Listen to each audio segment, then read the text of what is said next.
Kids dream big. Protect your child's dreams by keeping them healthy. If your son or daughter is age 11 or 12, the American Cancer Society recommends giving them the HPV vaccine to help prevent HPV cancers later. Learn more at cancer.org/dreambig. News Radio 690 KTSM El Paso. Live from the KTSM AM 690 studios, it's Talk El Paso with Andrew J. Polk. Be a part of the show by calling 915-544-KTSM, 915-544-5876, or comment online on our stream at facebook.com/Talk El Paso. It's 4 p.m. Mountain Time, and that means it's time to talk El Paso with Andrew J. Polk. Thank you all so very much for tuning in here for Talk El Paso, airing live on News Radio 690 KTSM. Thank you for tuning in however you may be doing so, be it on air, online, live streaming through the free and reliable iHeartRadio app, or joining us over on the various social media pages we're up on these days, facebook.com/Talk El Paso, the Talk El Paso channel over on YouTube, Twitter at Talk El Paso, or twitch.tv, Andrew J. Polk.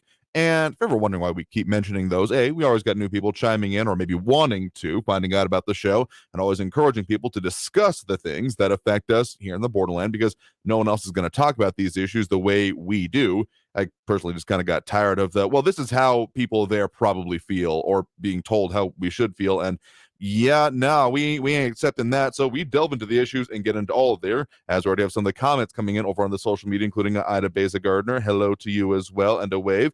And greetings to you as well, Austin Redfearn, and George Zavala. Good afternoon to you as well, sir. So a lot of comments, and we'll take those throughout the program as we do, and pop them up on the screen. For those watching over there, we'll also mention some of them, but there's always more than we can get to, pretty much almost always. So if you want to see it for yourself, they also stay up there, particularly on the platform that they're put on, but we put up particularly the most relevant ones at the moment, or ones that are of particular interest, I should say. Pop those up on screen, but they're there and available for y'all to comment on yourself. We'll have the phone lines open a little bit later in the program, as we usually do, but a lot to delve into today.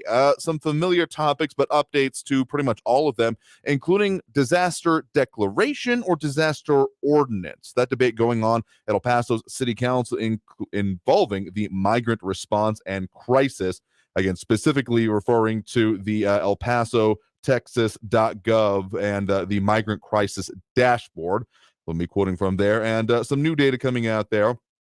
But again, some debates going on in City Council about exactly how should these things be getting handled, and what is the back end of it.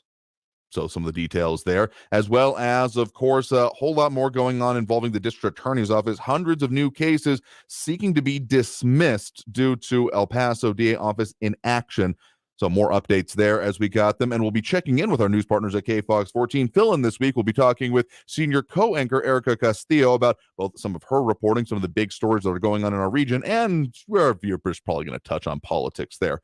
You know, that thing that we do ever so very rarely. It's election season. Yeah, we're going to be talking about it. So we got that coming up. Some interesting updates, particularly from that kickoff that was happening more or less during our show yesterday, of the kind of last tour, or at least the most recent. Maybe there'll be another one, who knows, going on with the O'Rourke campaign, and some very interesting comments coming out of that. Plus, a lot of those numbers, I told you, campaign finance numbers coming out, giving a different perspective than polling does anyway, about where exactly a lot of races stand right before we get into the election. That kind of last month out report. And Flaco Jimenez, Eric von Holstein-Rathfel also chiming in with us, locked in for this show that we will, of course, keep getting to.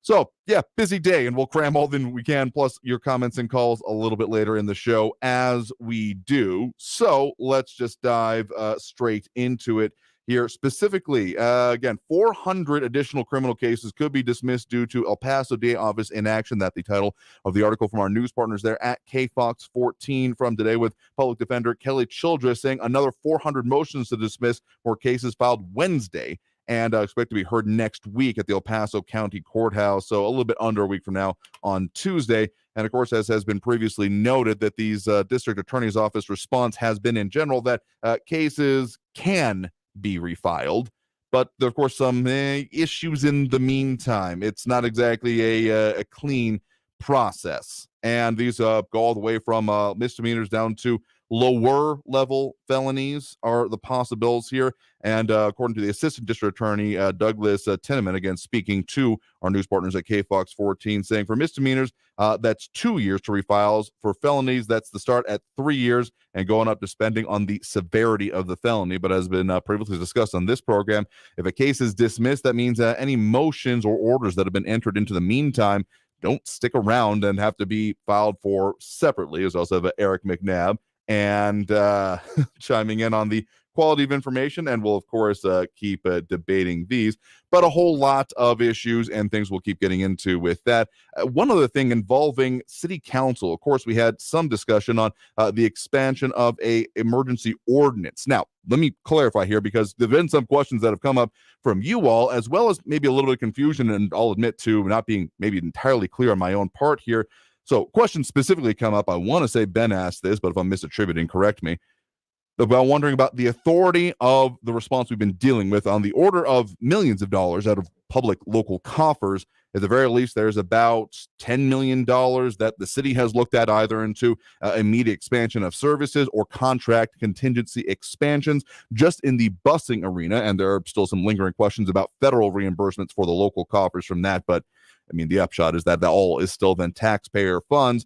But also, of course, there's been the funding from the county commissioner side of it, including the new migrant processing center, but not going to be addressing that right now. Separate the efforts conceptually in your mind, because on the city side, again, the question came up about the authority in order to spend that, again, the figure we're talking about there most recently, about $10 million in total, just on extensions of busing as opposed to anything immediately current. As, that's showing that there are about 8 today. It was, I believe, 9 yesterday that it was, again, from the migrant dashboard, the migrant elpasotexas.gov/migrant-crisis, where you can see it for yourself. So that's sizable. And also more information coming out about how many are actually being shipped out of town locally, and how there have been definitely some responses coming from, well, some of those cities in the receiving end of this process. And it's starting to seem like El Paso, specifically our region, is one of the biggest centers, even outstripping efforts by the state of Texas and their efforts codified under the Operation Lone Star. So given the fact that there has been some, I'm not going to call it collaboration, because that wouldn't be correct to my understanding. There's been some involvement of, say, Texas State Guard and other, DPS involved in this. So state resources, at least in a temporary way, as opposed to accepting relief or that assistance on an ongoing manner. Because, again, it seems to be very much a policy on the part of the city of El Paso, in any case, and other local government organizations to want to be doing separate efforts. And so that's a question brought up further by City Council member Claudia Rodriguez, issuing a statement regarding the migrant crisis in El Paso. Again, according to our news partners at KFOX 14 here, saying that the city is projected to receive more than 60,000 migrants in October, and saying that this is at an all-time high. And saying that further on that El Paso Border Patrol sector routing all unsponsored migrants to El Paso and causing the city to provide accommodations for them. And a little bit more on the city and the actual part of it, saying that our general fund is being depleted by the day. We're now owed more than $6.1 million, and it is only growing. As of yesterday, we still have not received the $2 million of upfront money that the mayor has been saying was on its way for weeks, again, directly quoting from the statement made by, again, Councilwoman Claudia Rodriguez. And saying specifically, going on a little bit further in the statement, saying we can't keep up with your weeds and potholes, yet we are providing millions of your tax dollars to this crisis. We continue to do is ask what we continue to do, rather, is to continue to ask El Paso taxpayers to foot the bill. Immigration has long been the responsibility of the federal government, and they have failed miserably. While the federal government gets their act together and eventually gets our millions of dollars in reimbursements, there's a real solution to stop the bleeding and alleviate the taxpayers of El Paso. Mayor Leeser can declare a disaster declaration, which would allow us to ask for immediate state funding. Let's take the politics out of the decision and do what's best for El Paso and its residents. And you can see the PowerPoint on some of these numbers and things related to it, again, from the news story over on our from the news partners website, kfox14.com. And some more commentary coming in on those points here. And RJ bringing up a point that we'll get to here a little bit later, talking about when the DNC pulls money, you can count that candidate to 10 for the total knockout, TKO. that's definitely something we'll be talking about in our political segment today, as we'll keep checking in on that just about every day. But got to take that first break of the hour right now. Coming out of this break, going to be checking in again with our news partners at KFOX 14, as we do most Wednesdays, with a slight modification coming up this week. Going to be talking with Erica Castillo, senior co-anchor with KFOX 14. So stay tuned. All that and more coming up after this break. Again, if you want to chime in on the show, comments coming in, a lot of comments back and forth going on there already, and we'll keep that going throughout the show and pop up some of the related ones during this next segment, and phone lines a little bit later. But in any case, stay tuned. More Talk El Paso after this break here on News Radio 690 KTSM. Don't go anywhere.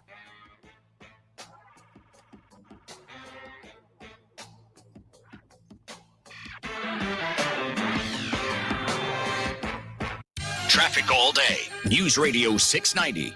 On your El Paso freeways, a rollover accident has closed two left lanes. Two left lanes blocked I-10 eastbound near Brown. As you approach the Spaghetti Bowl, expect a backup there. I-10 eastbound between Trans Mountain and the Patriot right now is an 8-minute delay. I-10 eastbound at Hawkins Boulevard, a stalled vehicles blocking the right shoulder, and an accident from earlier on I-10 eastbound at Airway Boulevard is cleared. All lanes are back open there. Kerry Edwards, El Paso traffic. News Radio 690 KTSM and Scott Heating and Cooling want to provide a local veteran with a heating and cooling system upgrade. Tell us about a deserving veteran you know who would benefit from a free new refrigerated AC unit. Who are they? How have they positively impacted you, their families, and the community? Nominate a veteran you know today at ktsmradio.com. This report is sponsored by the Our American Stories podcast. While the Soviet blockade of Western Germany was anything but pleasant, one man known as the Candy Bomber found a way to bring joy to children under communist rule. Be sure to catch this story on the next Our American Stories on the iHeartRadio app, on Apple Podcasts, or wherever you get your podcasts. Hi guys, it's Andrew with Northbrook Medical Clinic. Are you struggling with erectile dysfunction and sick of the pills? Well, we now have a major medical breakthrough you are going to want to hear about. The wave technology at Northbrook Medical uses gentle pressure waves to repair and open up blood vessels. There are 60 clinical studies, including from Cambridge, showing our technology treats the root cause problem of ED without any pills. If you're ready to put a stop to your erectile dysfunction and regain your love life, grab your phone and call us now. You'll qualify for the assessment, the exam, even the blood flow ultrasound, if you can believe it, totally free. And to the first 10 callers now, you'll get a gift that can produce powerful and rapid results in the bedroom. You're going to love that, trust me, guys. This is a $650 value free to callers now. 915-529-9000. That's 915-529-9000. Guys, put a stop to your erectile dysfunction and get your love life back. Call Northbrook Medical Clinic now to qualify. 915-529-9000. Hey, Mario Courtney Lopez here. We know how important it is to be confident in all of life's close-up moments. And bad breath can rob you of your confidence. Yeah, it can. Whenever I'm rubbing elbows with celebrities or friends or just chilling at home, I got to make sure I have the confidence that comes with Smart Mouth mouthwash. Smart Mouth is clinically proven to eliminate and prevent bad breath for 24 hours with just 2 rinses a day. Get to your favorite retailer right now for that kind of better together confidence. Find Smart Mouth at your favorite retailer or at smartmouth.com/radio. Hi, I'm Lisa Booth for Bishop Gold Group. Are you worried about your financial future as retirement gets closer? All over the country, soon-to-be retirees are fearing for their financial future as markets remain volatile. Bishop Gold Group helps you invest in gold and gold IRAs to protect your wealth and retirement during times of high inflation and wild swings in the market. Secure your future today. Contact Bishop Gold Group by dialing pound 250 from a mobile phone and say the keyword Bishop Gold, or visit bishopgoldgroup.com. El Paso's News Radio 690 KTSM.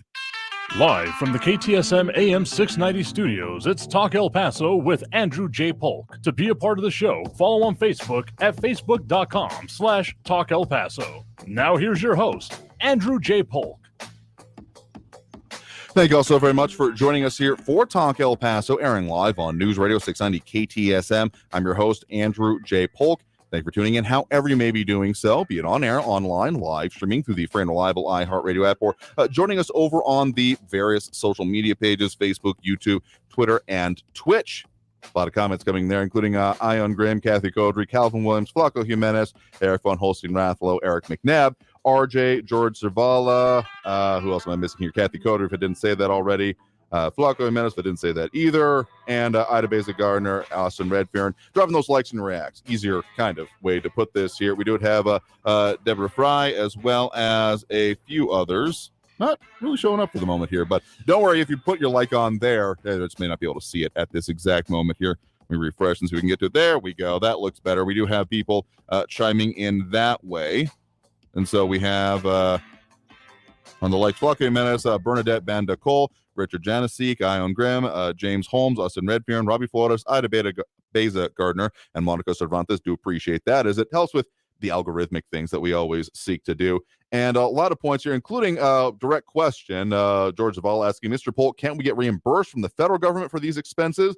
That is one of the questions. There was been talked about it being a level of reimbursement, but as I was quoting from the statement from, again, one of our city council members, Claudia Rodriguez, saying that 30% question that has come up previously, according to her statement, is still needing to be clarified.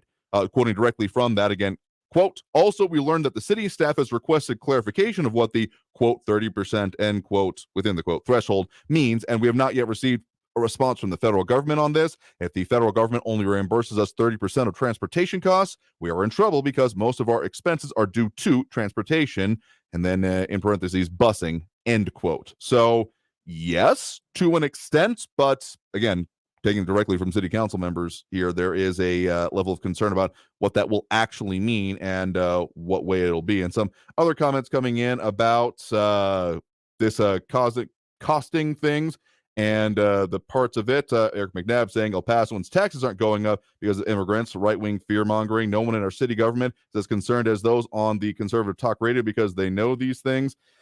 Okay, if you're not concerned about it, just have fun with that, I guess. But in the meantime, the rest of us are going to be discussing the things that are like happening in our city. I mean, I've been getting requests from other parts of our news partners from around the state and the country about this. So if it doesn't bother you, hey, good job, I guess. Have a good time. But we're going to keep talking about it in the meantime. In any case, of course, we check in with our news partners at KFOX 14 on most Wednesdays. We did have that. It was our usual guest out of the area for the moment, but we were able to check in with Erica Castillo, again, the senior co-anchor KFOX 14, about, well, both some of her reporting, not even just behind the anchor desk, but in other issues, ways that you all can comment and bring it up there, as well as some of the in-depth stories they're working on. So here is that interview. Enjoy. Joining me now, we have Erica Castillo, senior co-anchor with our news partners at KFOX 14. Thank you very much for joining us today.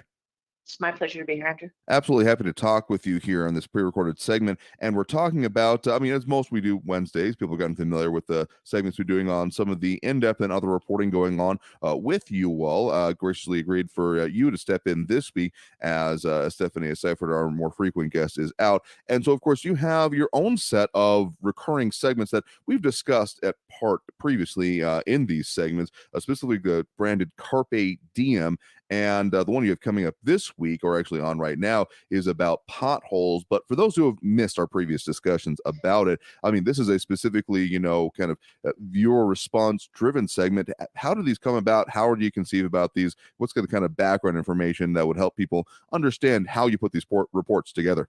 So really, it's just sort of perceptual from my own daily, out and about. Of course, I'm a native El Paso. I grew up in the Lower Valley, graduated from Meseta High School, went to UTEP and graduated from there. So I'm very familiar with the area. And as I'm out and about in the community, I make certain observations that I feel like other people might be making as well. And so now I'm starting to pose these issues to our viewers and create sort of a discussion, a dialogue, and allow them to make comments both on social media. Of course, we have several platforms for that. And then I'm sharing some of these comments. And, at times it hasn't quite gone in this direction yet. That sometimes it'll just be entertaining. But for the most part, it's triggered reports, such as the one that I'll be putting on the air tomorrow about potholes in the city. And, just driving around, my perception has been, through experience, especially this week when I had 2 flat tires as a result, my perception has been that the pothole situation has gotten worse. So I've posed that to viewers. The response has been overwhelming.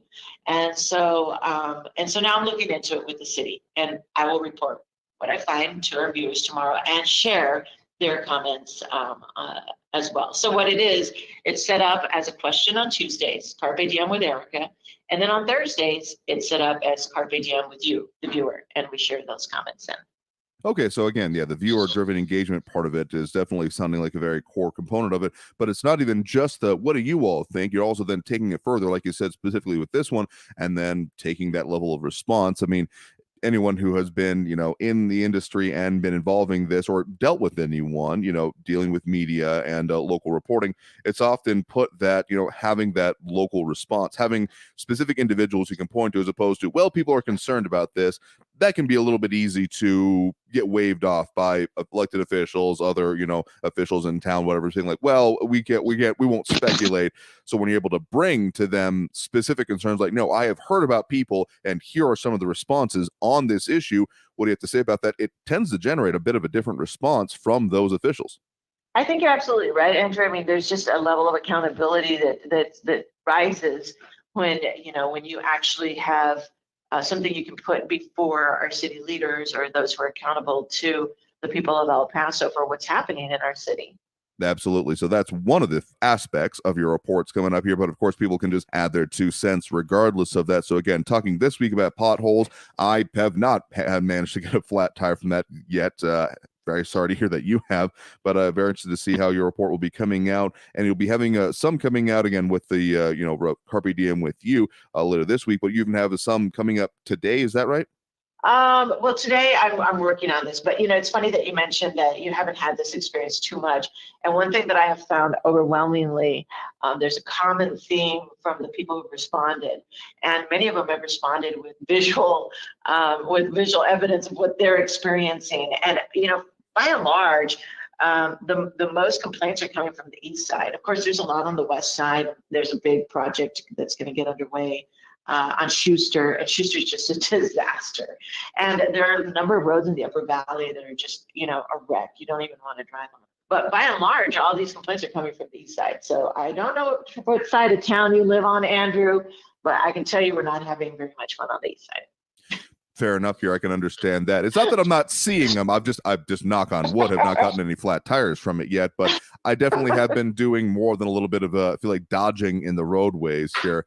And Right. yeah, it was a few years ago, probably a better part of 10 at this point, that I mean, this has been a perennial issue for the city, particularly with potholes. There was at least one that I couldn't quite lie down in, but they crop up. And so this has been ongoing. So I'll be very interested to see both your reporting on that as well as the continuing viewer response here. So if people want to be able to respond to these, of course, we've got the web stories posted up, and on, like you mentioned, on social media, people can respond directly to the posts here. But if people want to respond, add their 2 cents though and their perspective to these kind of stories now and in the future, what's the best way for them to do so? I mean, honestly, the best way is to go onto my social media. And I mean, that sounds like I'm self-promoting, but I mean, I'm posting these on my personal Facebook fan page, on my personal Instagram, on my personal Twitter, and by personal, I mean my KFox 14 Erica Castillo pages. And you can always email me. So, and all that information is available on our website, but it's super easy. And I check all these platforms continually to see what kind of responses are being generated. And, and the web team, our news station web team, they tend to circulate these questions as well. And I look there as well. So, I mean, you don't have to look very far to find a place where you can add your 2 cents. And of course, I can't share all the comments because there's so many, but I try to get a good cross section of comments from each platform and my emails. And we'll, of course, share some of those links, particularly to the profiles and the email over on our social media. Again, if you're just joining us, guest right now is Erica Castillo, senior co-anchor with our news partners there at KFox 14, talking about some of her specific reporting and stories coming up. But of course, we always usually take this time to check in on some of the big stories that are happening around our region. And of course, election season it's been upon us for a while, but is really heating up as we are within a month of election day itself. Early voting coming up even sooner. And the deadline to register to vote for this season has already passed. And so we're going to be getting more into, I'll still be harping on voting because that's what we do here on this program. But in any case, some of the candidate statements, of course, the debate, the one that we're likely to get from the Texas gubernatorial race, has now passed. But of course, there are more statements and more things to be analyzed, including, of course, a new college tour that has been kicked off by, of course, former El Paso congressman and Democratic nominee for the governor's race, Rourke, and he is looking at Well, as it kicked it off yesterday, actually, some of the statements being analyzed there, specifically a story that you all have. O'Rourke says El Paso should not be busing migrants to overwhelmed cities. So you all, of course, have your continuing focus on this and all the other major races going on in our area. That's right. So this week, the city of El Paso created a dashboard to show how we are handling the migrant crisis here in our city, because it has made so much national news. And my husband and I are friends with Pete Hegsketh at Fox and Friends, and Pete has called us a couple of times just to kind of get a gauge of what's actually happening here, because it's so hard for people in the Midwest and on the East Coast, where all these migrants are being sent, to really understand what's happening here on the ground and on the border. So what the city has done in response to, I think, all of this just national attention, is create a dashboard that helps to give some perspective on who's where and who's going where, and how many times a day. So now at this point, even though this is just sort of starting to get some light shed on it, the city of El Paso has sent to New York City twice as many migrants on buses to New York City as the governor. And what people, I think, get a little confused about, and we are trying very hard at KFOX 14 to make this distinction, is that, the governor has been sending migrants out on buses to try and make, to illustrate in a very real way that our border cities, especially El Paso at this point, are being overwhelmed by these migrants. And we just don't have the resources that El Paso County taxpayers can carry on their backs to feed them all, and to treat them should they be sick, provide shelter for them, and give them the resources that that a humanitarian effort should provide. So what the city has done is started to bus these people out, just because of the practical matter that we don't have these things. So while the governor's trying to illustrate a point doing it, and has done it very effectively, in my opinion, the city is actually busing them out, because we literally just cannot absorb these people or provide for them in a humanitarian way that is satisfactory to what people need to be able to survive.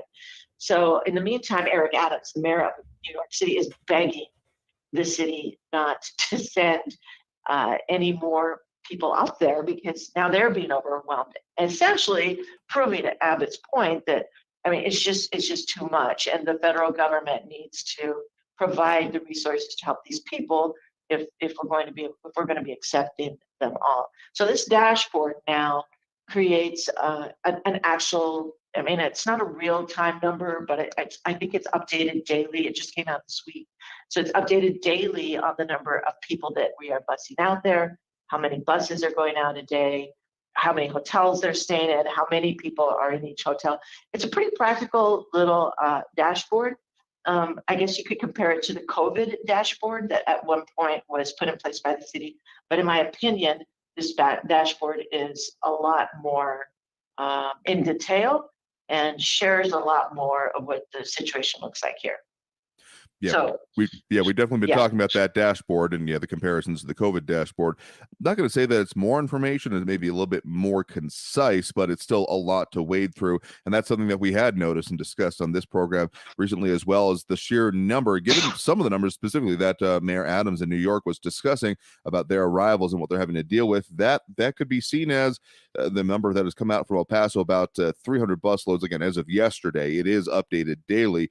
That this has been something that El Paso has been more or near a majority contributor to.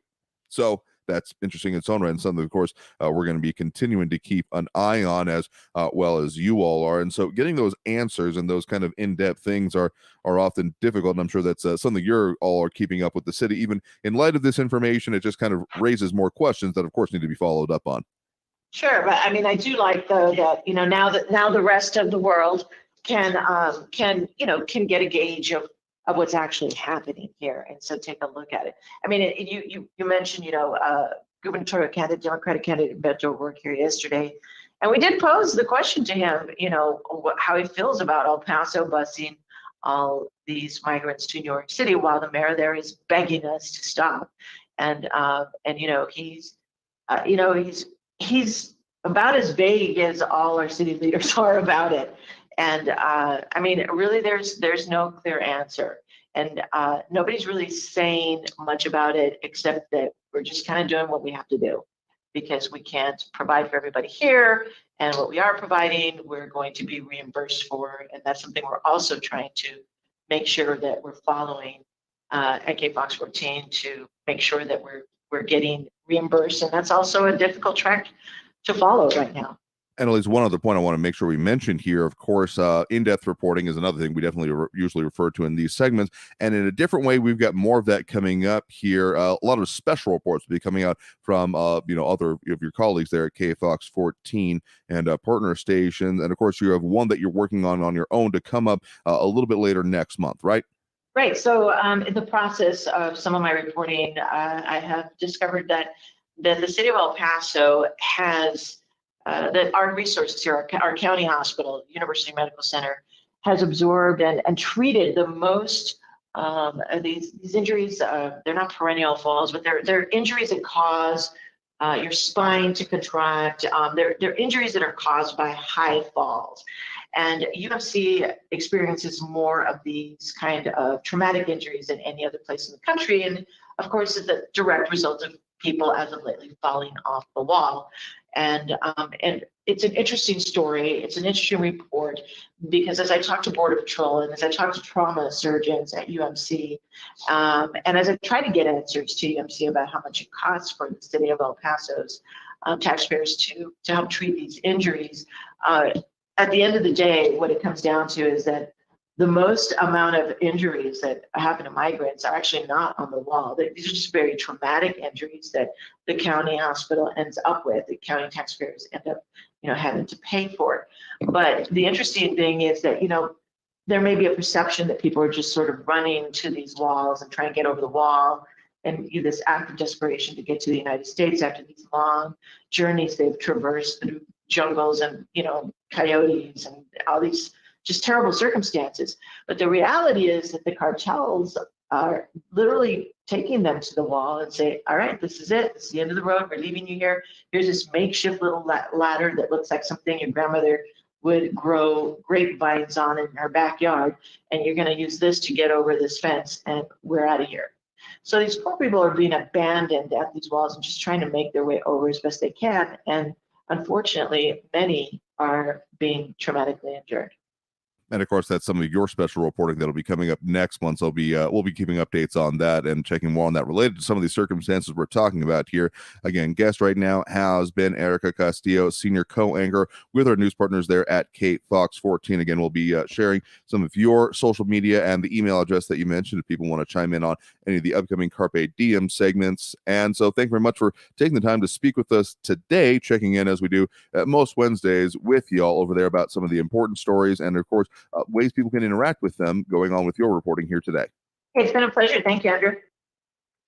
Again, thanks to Erica for that. We are super past through this last break, but we were having a good conversation, so I didn't want to cut it short. So got to take that next break now. Coming out of this break, getting into some of those campaign numbers that I promised, and I'll be closer to open up those phone lines, so stay tuned. More Talk El Paso after this break here on News Radio 690 KTSM. Don't go anywhere.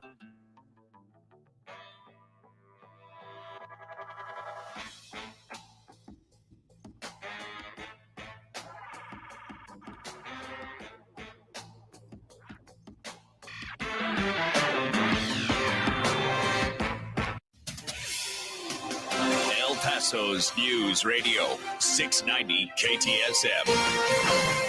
Hello, everyone. This is Robert Olguin with your KFOX 14 News Update. More criminal cases in the El Paso County court system could be dismissed next week. The El Paso Public Defender says another 400 motions to dismiss cases was filed today due to inaction from the El Paso DA's office. The filings are expected to be heard next week. A judge will decide whether or not to dismiss those cases. If the cases are dismissed, the DA's office has said that it could refile those dismissed cases. An audit from the city of El Paso shows shows that the city's water parks had a $1 million deficit in 2021 and are projected to have a $3 million deficit by the end of 2022. While El Paso water parks are losing millions of dollars each year, the city has said that the parks were never meant to create a profit. City services, such as libraries, museums, and recreation centers, do not make money. City officials say the water parks are no different. This has been your KFOX 14 News Update. I'm Robert Olguin.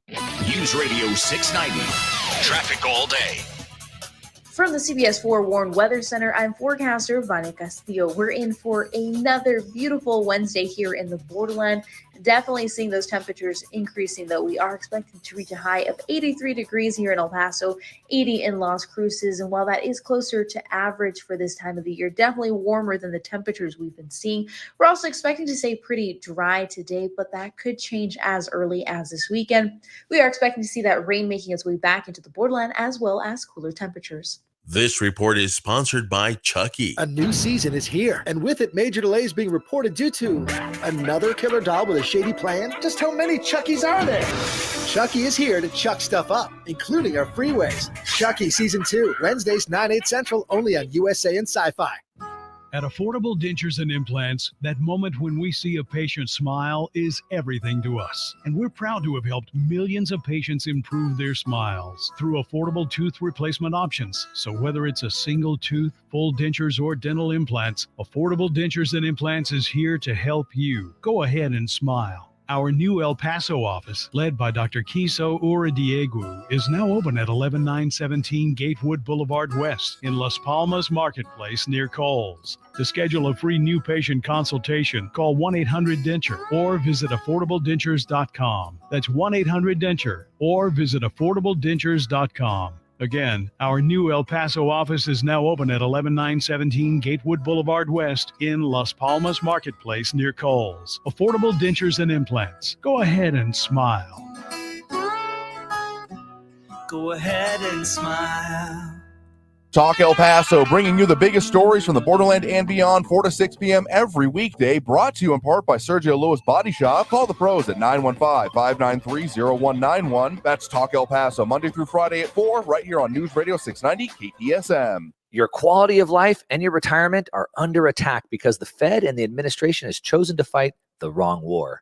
I'm Mark Moss, helping you navigate the decentralized revolution. So listen to the Mark Moss Show on the iHeartRadio app, on Apple Podcasts, or wherever you get your podcasts. This report is sponsored by the Mark Moss Show podcast. You know, when you really think about it, we want to oppose the centralization of power. We want to create obstacles to tyranny. There he goes again, being prudent. The Constitution isn't about procedural niceties. Stating facts. It's not a great philosophical document like the Declaration. And using common sense. It's a governing document. If he keeps this up, he'll be Employee of the Month. Woo-hoo! Sean Hannity, afternoons at 1. News Radio 690 KTSM. News Radio 690 KTSM. Live from the KTSM AM 690 studios, it's Talk El Paso with Andrew J. Polk. To be a part of the show, call 915-544-KTSM or follow on Facebook at facebook.com/Talk El Paso. Now here's your host, Andrew J. Polk. Thank you all so very much for joining us here for Talk El Paso, airing live on News Radio 690 KTSM. I'm your host, Andrew J. Polk. Thanks for tuning in however you may be doing so, be it on air, online, live, streaming through the free and reliable iHeartRadio app, or joining us over on the various social media pages, facebook.com/Talk El Paso, the Talk El Paso channel over on YouTube, Twitter at Talk El Paso, or twitch.tv, Andrew J. Polk.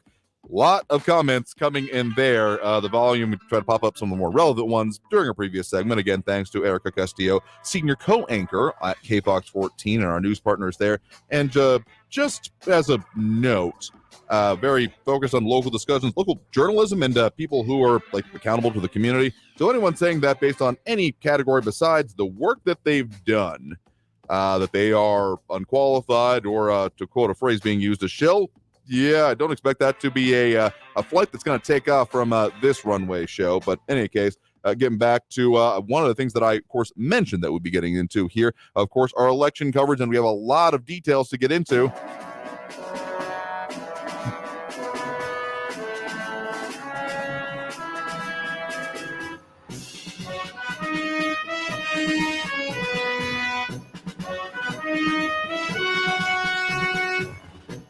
Don't worry, RJ. I didn't think forget your point. We're still working on the graphic for the election, so I have to stare at my mug during those transitions. But again, I promised that there would be a lot more details coming out about where the campaigns stand financially. And so I want to briefly go over some of the major headlines. Of course, the campaign finance reports coming out for the Texas races yesterday. And so a lot of parsing through that being done, including by some of our national and statewide news partners. Federal ones, so the ones for the congressional races we're looking at, that'll be by the end of this week. So don't expect those just yet. But in the meantime, some of the most competitive races, and to a point that RJ brought up earlier in the program about giving up the ghost here. So not exactly local, but I did want to mention that the House Majority PAC, one of the top Democratic super PACs in the U.S. House races, is set to cancel scheduled ads for the Democratic nominee Michelle Vallejo in the Congressional District 15. And that's being noted by a lot as essentially throwing in the towel on that race. And it's been very interesting. Of course, this race has been dominated by national and state Republican Party efforts in order to flip that seat, and others in South Texas. Looking at the Texas Association of Broadcasters analysis on that very specifically. So that's one thing going on. But of course, some of those top of the ballot races, and a lot being talked about the fundraising for the gubernatorial election. Of course, incumbent Republican Governor Greg Abbott and Democrat challenger Robert Francis Beto O'Rourke, former El Paso congressman, showing that, yes, the actual final numbers, Greg Abbott about $24.8 million and O'Rourke $25.1 million, and honestly pretty close in cash on hand. I'll say that, both in about $16 million left. So part of my speculation yesterday about, or well, I guess maybe not speculation, but wondering what the outcome would be for Abbott to deal with his war chest, does seem to be dipping into it. I will say outspent about 5-3 is actually pretty apt, because the Abbott campaign spent about $52.5 million in the preceding 3 months, where the O'Rourke campaign spent about $31.6 million. So outspending, sure, and that's evident in a variety of ways that you'll be able to hear on local airwaves, amongst other things. But the campaign and the fundraising, of course, continues, including, I've mentioned that I get all the texts. I get too many texts. I should have a phone just for the campaign texts I receive. But I wanted to make sure to bring out this one saying, I'm just going to read it, most of it verbatim until we get the fundraising part of it here, saying, breaking, a new poll out today shows Beto and Greg Abbott statistically tied just weeks to go until Election Day. Comes on the heels of the big news that Beto outraced Abbott again over the last few months. So I'm quoting directly from the text there. It's on my cell phone. So referring to there, quoting from the coverage from 270towin.com, a Marist College poll showing that still puts O'Rourke, on the hind leg in the second podium position at 45% to Abbott's 49%, but it does put the other or undecided category at 6%, and most notably has the statistical part of that phrase, talking about the statistical tie, as the margin of error of 4.4%. Which means if you add those percentages together in the way that you would most like to, it would put it that technically within the margin of error, it could be that the races or the candidates are within that error. It means that they could be tied. Again, statistical. That's what that phrase actually means. Whether or not that actually bears out, as this one has a bit of a higher margin of error than some other recent ones. So, take it with a grain of salt, as pretty much all polling should be done. But that's just one of the, of course, major races we will be talking about. Of course, for the lieutenant governor's race, there's been a little bit more disparity in the fundraising. Of course, incumbent Republican Lieutenant Governor Dan Patrick, who has been apparently coming through town a little bit, but apparently his tour that's been focusing primarily on South Texas and border regions of Texas has been going kind of under the radar, and seemingly, at least according to some coverage, including by the Texas Tribune, kind of on purpose, appealing directly to voters and not really wanting coverage, so to speak. In any case, they actually raised about $2.2 million opposed to the Democrat challenger, Mike Collier, of a $1.3 million, close to about 1.4. And then also showing that Dan Patrick spending a good chunk of change, spending, again, that last 3 months, about $12.3 million, with just over $1 million for the Democratic challenger. And the cash on hand situation, very different there, about $16.8 million on the part of Patrick, and Collier about $920,000 left. So bit of a discrepancy there. Similar-ish kinds of numbers when you get down to the Texas Attorney General's race, Ken Paxton, incumbent Republican Attorney General versus Rochelle Mercedes Garza, the Democrat challenger. Pretty similar, though, a little bit higher numbers there.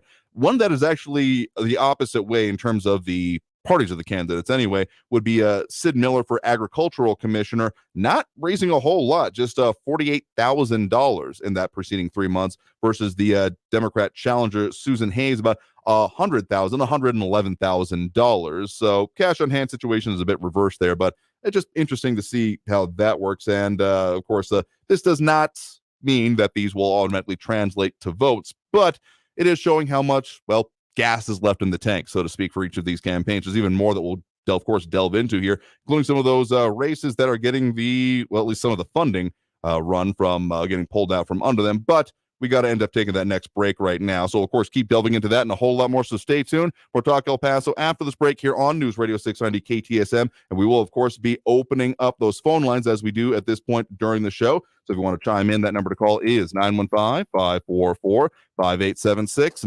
915-544-KTSM. Back after this break with more Talk El Paso here on News Radio 690 KTSM. Don't go anywhere.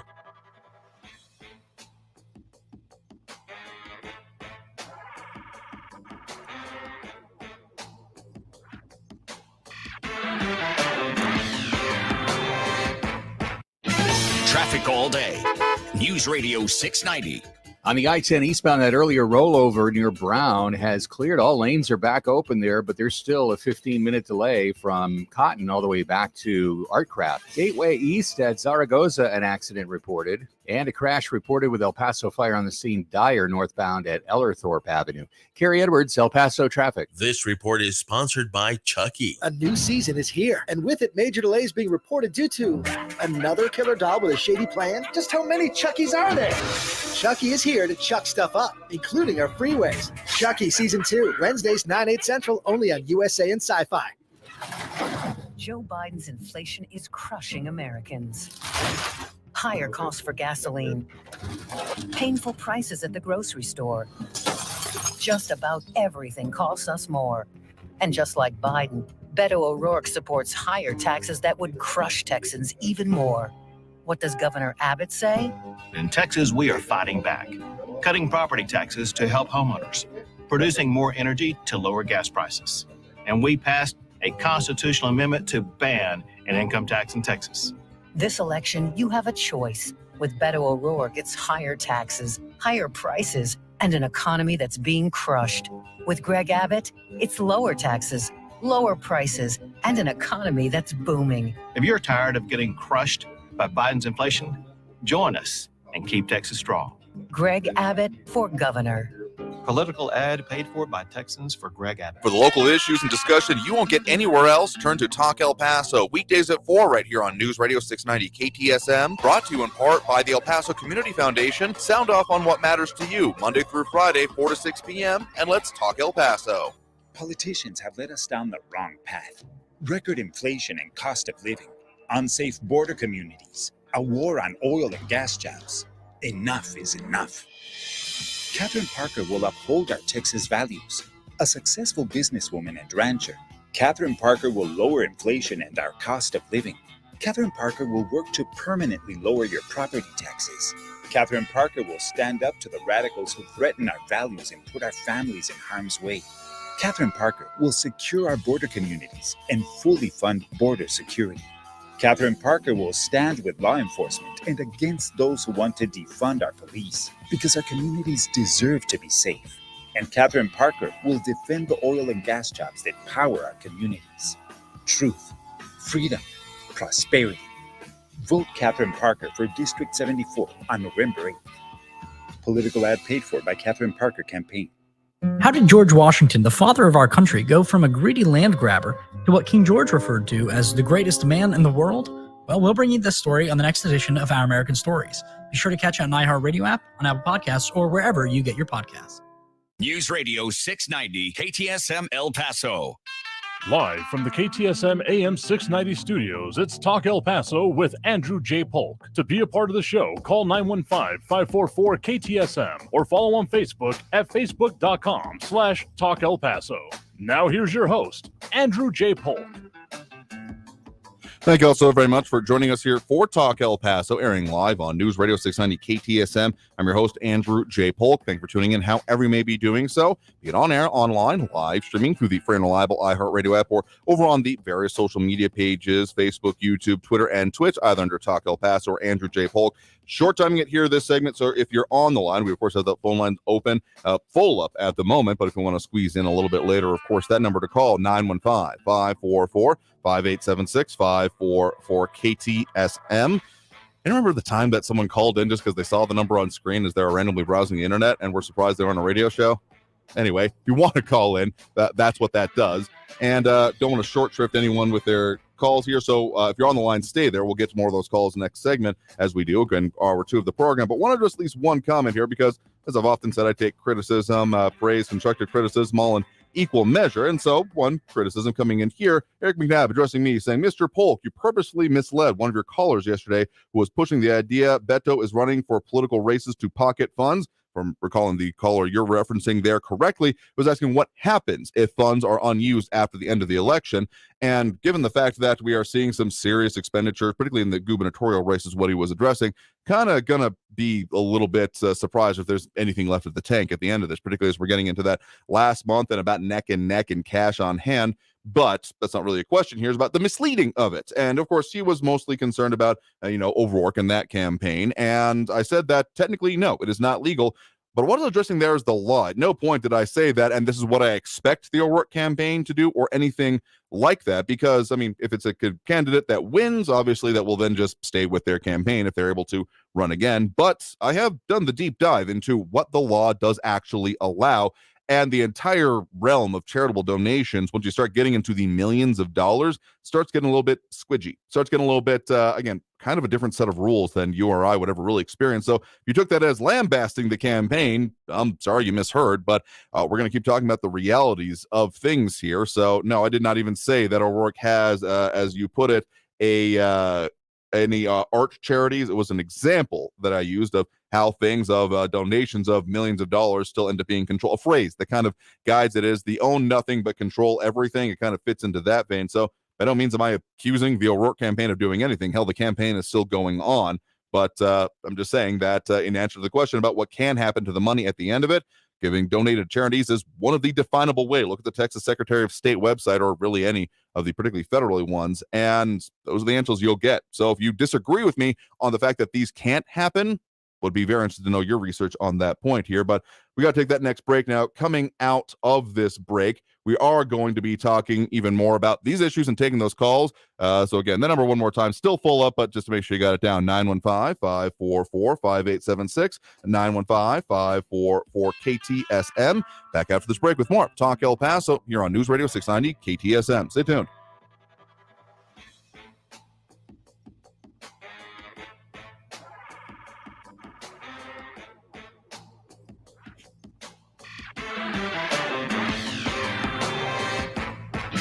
Traffic all day. News Radio 690.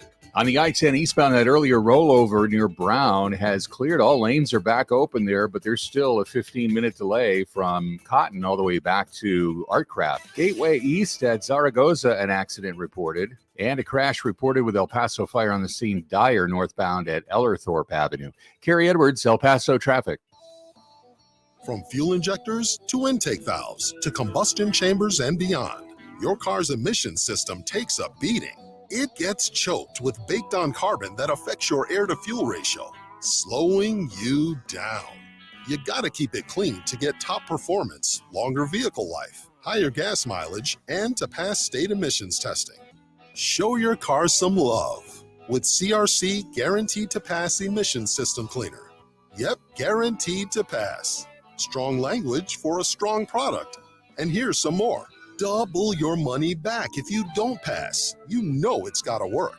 It's on the shelf at your favorite auto parts store, so grab some today. Expensive? Heck no. Hard to use? Heck no. Effective? You bet. Try it once, and you'll add it to your car a few times a year to keep things rolling just right. CRC Guaranteed to Pass Emission System Cleaner. Look for the box. There won't be much substance on your news feed until you add us. Just like us or click on the link. at KTSMradio.com.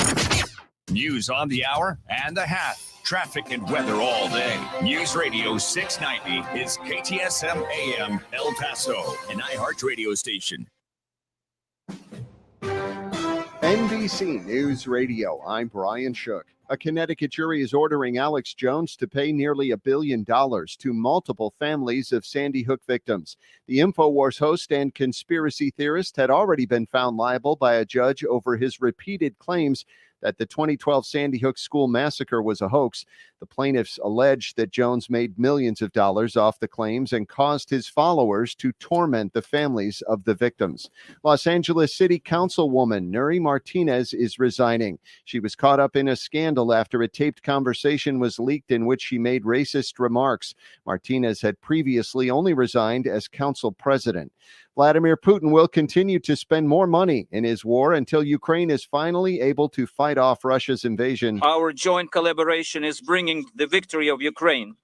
And the more assistance Ukraine gets now, the sooner will come an end to the Russian war. So said Ukrainian President Zelensky. Speaking via video conference at a World Bank meeting in Washington, he conveyed his gratitude for other countries' support, mentioning that more than $8 billion from the U.S. went to the country's social obligations, such as salaries and pensions. A Democratic senator fighting to keep his seat in a hotly contested race is leading his high-profile opponent. Lisa Taylor has more. That's according to a Quinnipiac University poll focused on the U.S. Senate race in Georgia.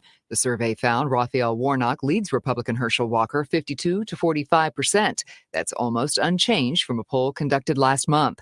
The results come after a recent report alleged Walker paid for an ex-girlfriend to get an abortion several years ago. I'm Lisa Taylor. In a move to honor veterans and indigenous people, President Biden is signing a proclamation to establish the Camp Hale Continental Divide National Monument. You're listening to the latest from NBC News Radio. With the midterms just weeks away, one election official in Virginia says he's calling it quits. Kathy White has more. Less than a year after he took the job as Prince William County Registrar, Eric Olson says he's stepping down from the job after the November election, citing election officials are under attack for trying to do their job. Olson says there's growing fears among local election officials and officers that's impacting their ability to perform their duties. Olson says while he has not been threatened for doing his job, he knows of other election officials who have been. A new launch date is on the calendar for the Artemis 1 moon mission. NASA says they're aiming for November 14th to once again attempt to send an uncrewed spacecraft around the moon and back to Earth. The mission has experienced several setbacks, including technical issues and Hurricane Ian. The space agency says recent inspections have shown positive feedback, and the equipment could return to the launch pad as soon as early next month. Thieves are taking wallets out of purses at some Bay Area grocery stores. And it's happening more often. I was like, oh my God, my wallet is gone.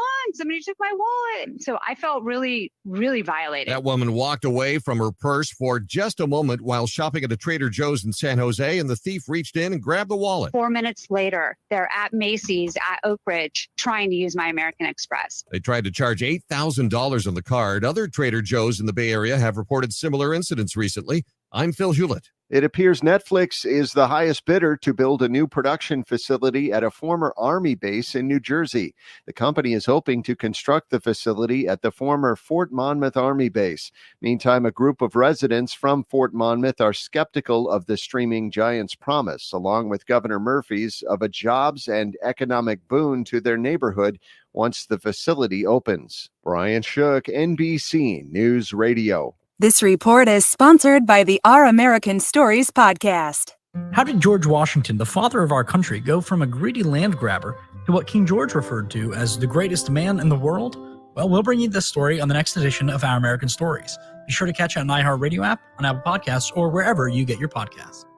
Hey, Mario Courtney Lopez here. We know how important it is to be confident in all of life's close-up moments. And bad breath can rob you of your confidence. Yeah, it can. Whenever I'm rubbing elbows with celebrities or friends or just chilling at home, I got to make sure I have the confidence that comes with Smart Mouth mouthwash. Smart Mouth is clinically proven to eliminate and prevent bad breath for 24 hours with just 2 rinses a day. Get to your favorite retailer right now for that kind of better together confidence. Find Smart Mouth at your favorite retailer or at smartmouth.com/radio.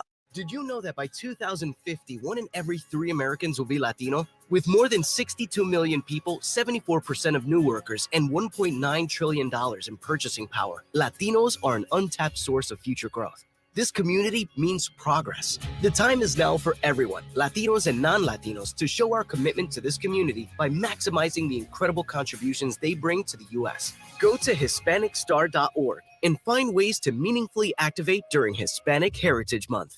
Welcome back to the Dog Show. Up next, we have Satchmo. Satchmo is a member of the Shelter Pet Group. That's right, a group known especially for their couch snuggling, ball chasing, face licking, and of course, companionship. Now, let's see him in action. Look how he makes eye contact with his person. That's actually known as the treat stare. How intuitive, and now he appears to be excitedly turning in circles. Ah, the happy dance so common with this group. But really, the best way to know an amazing shelter pet like Satchmo is to meet one. Visit theshelterpetproject.org today. Adopt. Brought to you by Maddie's Fund, the Humane Society of the United States, and the Ad Council. Always just minutes away from the latest news around town and around the world. You need to know what's going on. News Radio 690 KTSM. El Paso's News Radio 690 KTSM. Live from the KTSM AM 690 studios, it's Talk El Paso with Andrew J. Polk. To be a part of the show, call 915-544-KTSM or follow on Facebook at facebook.com/Talk El Paso. Now here's your host, Andrew J. Polk. Thank you all so very much for joining us here for Talk El Paso, airing live on News Radio 690 KTSM. I am your host, Andrew J. Polk. Thank you for tuning in however you may be doing so, be it on air, online, live streaming through the free and reliable iHeartRadio app, or joining us over on the various social media pages. We're up on these days, facebook.com/Talk El Paso, the Talk El Paso channel over on YouTube, Twitter at Talk El Paso, or twitch.tv, Andrew J. Polk. A lot of comments coming in there, quite a lot of them. Just name a few of the more recent ones: Louis Pinato, James Radcliffe, Eric Von Holstein-Rathlow, Kathy Codry, Eric McNabb, RJ, Calvin Williams, Sean Gardner, and who else we got? Ion Graham, Debs. I'll repeat myself with some of the people here. Dropping those likes and reacts that we do appreciate in its own measure. We do have Bernadette Bandicole, Richard Janesik, Ion Grimm, James Holmes, Austin Redfern, Flaco Jimenez, Robbie Flores, Ida Beza Gardner, and at least one more that's not showing me from somewhere. Monica Cervantes, I do believe. And then Deborah Fry, Ion Grimm, and Louis Pinato. Do appreciate that. I didn't already say those names. In any case, appreciate that. And some of those interesting comments coming in that we'll keep getting to, including, of course, a lot of commentary on the roads. It just wasn't planning on us having a pothole discussion today, but hey, it's what our news partners are working on. And they are seeking public input on this. So at least some of the comments coming in, Calvin Williams saying, after being out of the area for 2 months, the first thing I noticed was what poor condition the roads were in. I'd also noticed a lot of trash. Makes me wonder if we would have noticed it if I was here and it gradually snuck up on me. Yeah, I've definitely been noticing the potholes. Again, knock on wood, haven't gotten any flat tires from it yet, like Erica Castillo apparently unfortunately had. Again, thanks to her for speaking with us about that and her reporting on it going on. Again, more reporting even coming up, but also your input being sought while we put up those links and labels for her email and such things. Another comment on that point, though, Eric Von Holstein-Rathlow saying that we drove to Ruidoso 2 weeks ago. As soon as 54 hits the state line, there's a noticeable difference between the quality of Texas highways and New Mexico highways. Texas highways are much better, but El Paso city streets are getting bad. Interesting point there because, I mean, yeah, it's a bit of a problem. And why? Among other things, I'm sure the point will come up if you ask a city council member to talk about that bond that's going to be on the election. One thing I want to bring up on that, kind of related, not exactly on the bond itself, but some reporting from El Paso Matters on a related thing. City Council denies grassroots election propositions and forms a task force instead. We talked previously about some of those major petition efforts that were going around. There were the three from the Justicia Fronteriza group and the El Pasoans for Fair Elections. They had those propositions put forth before City Council based on their different so not exactly ballot initiatives, so they might be seeking that. City Council voted to deny those three propositions that were being sought that would reform how public funding of elections, ranked choice votings, those kind of things, and said they will form a task force to work on the issue. So doubt this will be the end of this issue, but I'll probably take another organizing effort specifically to come up with it. And some of the comments coming in, Eric McNabb saying the war chest carries over. They can't pocket it. But, of course, when we're talking about campaigns and, of course, the jabs at people, if you think that we're going to defame the other people on this station, I think you also need to reconsider how this kind of thing works. We trust our other radio hosts to handle their issues, but we talk about the local issues. So when you bring them up, it kind of doesn't relate to our discussion here. But in any case, of course, the question is what happens with a campaign after it ends? If it's no longer, existing, someone who wins and therefore may want to continue being an elected office and seeking for re-election, those kind of things. And if someone says, I'm not going to go for it. So at no point, just to reiterate, did I say that this is something I expect or is actively being pursued by the O'Rourke campaign. It sounds like you're mad that this would be an avenue, though, that this is something that could be done. And I'm not hearing you deny that this is something that could be done. And if you're mad about that, that's where then legal changes need to come into place. As someone else mentioned, I do want to say here, I think it was Kathy Coder. I'm not sure about your stat there, about 90%, but intimating that Congress, a lot of them are guilty of insider trading. The fact that, elected official can vote on issues that they are actively making money from and that's just kind of allowed is a little bit mind-boggling to me. There's literally not quite hedge funds, but like individual investors who post about it on social media saying, hey, I'm noticing that the accounts that are noted, because they still do have to do financial disclosures and they can go to get in serious trouble if they're not disclosing what their accounts are. So just takes that kind of public information and says, hey, this is what looks like their accounts are doing. So I'm following their trades. You might want to too. So maybe there is a capitalist solution to that. But in the meantime, the fact that that's allowable, that someone can be making money off the votes that they are doing and it doesn't count as insider trading has always baffled me. Okay, and Eric von Holstein-Rathel also saying that the county and the city pay for city streets like our DA's office. They are inefficient and difficult to deal with compared to TxDOT.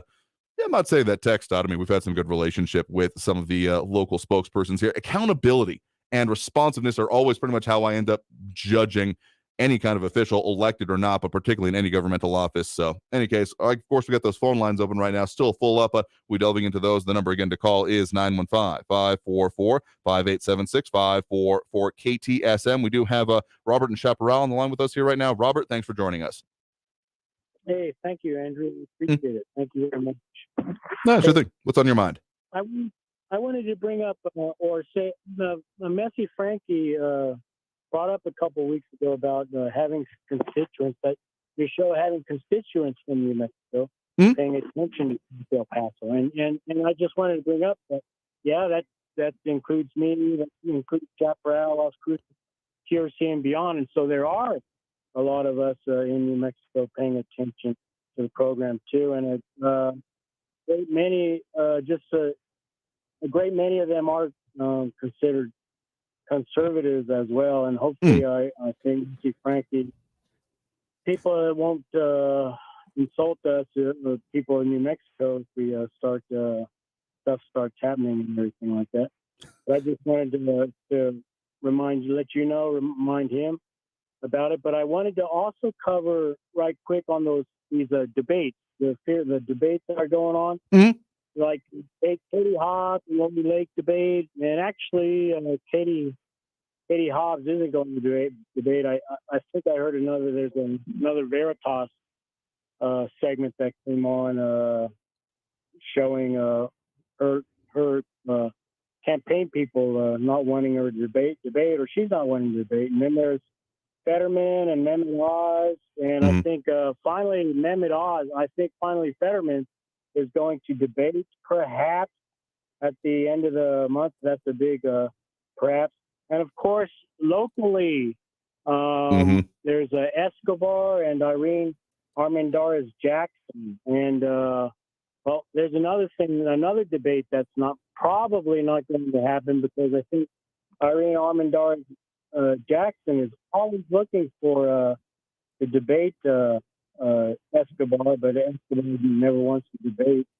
And Congresswoman Harrell, she may hopefully have a debate with the former El Paso councilman Gabe Vasquez, I believe it is. Yeah, Gabe Vasquez. And he apparently wanted the police defunding to go through. Well, we'll see what that's about. Anyways, Andrew, here in Chaparral, I just want to let you know again, on Thursday, let people know at Blended Nation venue at 6 p.m. we are having one of those scheduled debates with our District 53 rep, Willie Madrid, and he's running against Elizabeth Winterode, and she's a retired teacher and Air Force wife. But I'll be darned if that Democrat in Madrid himself was too afraid. Sorry, I don't know it. I mean, he turned down debating Mrs. Winterhouse. But with or without him, we are still going to have that debate, and she's going to be filled with questions as pertains to other and other campaigns as well have been invited. But we're going to still debate. But I wanted to run a question by you. You know, we have these debates coming across and stuff like that. What is it? Is it the fact that they won't compete with? Is it the border issues? Is it do they watch other Dems or other people? I mean, and you got Republicans, Independents, Democrats that are debating or not debating. Mostly you do have the Independents and Republicans that will debate. Is it the embarrassment, or is it perhaps ignorant voters that they want to remain ignorant? What do you think about these debates going on or ending up not going on? That's a complicated question. Not that anyone thought it wouldn't be, but the trend that I see, and just, you know, in the effort of fairness, I have attended a previous campaign debate involving Congresswoman Escobar and a previous challenger. I want to say that was in 2018. Because I don't believe it happened in 2020 that I can recall. So it has happened, but the recent trend, apropos of no campaign here, is that again, this seems to be a local phenomenon, though I'm sure it's happening in other places as well. But what I've noticed is that front runners, people in the lead or incumbents that don't have reason to believe that they're behind, just don't seem willing to have debates. I think essentially the reasoning is, and this is entirely my supposition, I got nothing specifically I can point to on this, like no statements from any campaign, so I'm not quoting anyone on this, but that essentially they feel that debates can only hurt them. And unfortunately, there is a kind of reasoning behind that along the lines of, well, if I'm in the front runner, I mean, sure, I could gain more of a lead, but as long as I don't lose the lead, why would I bother? Why would I open myself up to that? So in the kind of like game sense of this, game theory sense of these elections, I get it. Just civically speaking, I'm mad as hell about it, because to say that, well, I don't have to answer to these opponents here, I'm just going to win the election, it tends to further on and down the road lead to the sense of, well, I don't really have to answer people as long as I keep getting the enough votes here. So it just, I know this is a little bit of a slippery slope argument, but I just kind of connected in my mind of not doing this to then not being responsive to constituents. And it's again, I judge campaigns usually, at least in large part, by their transparency, by their accountability, and this doesn't really fit that in my mind. So then maybe it is just not wanting people to really know how they feel or what they're going to do and not going to do, basically keep people ignorant.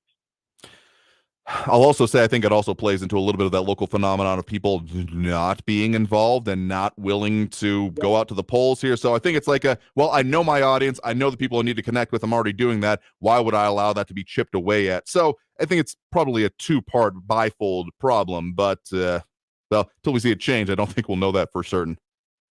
Yeah, and I totally agree with you. We need to get more involved, especially after what happened in 2020 with the selection that happened, and people need to be at the polls. Even I want to encourage people to be challenge watchers and challengers, you know, poll watchers and challengers, and get involved and make sure we all get out there and vote. Absolutely. People keep tabs on these debates too. Absolutely. We'll mention what they come up here. So thank you for mentioning the one you get coming up. Again, the details on what you're having tomorrow one more time, if you would, please. Yeah, sure. We're having a debate in Chaparral, New Mexico. It's going to start at 6 p.m. and it's going to be at the Blended Nation Church. It's right on Macomb there as you go in.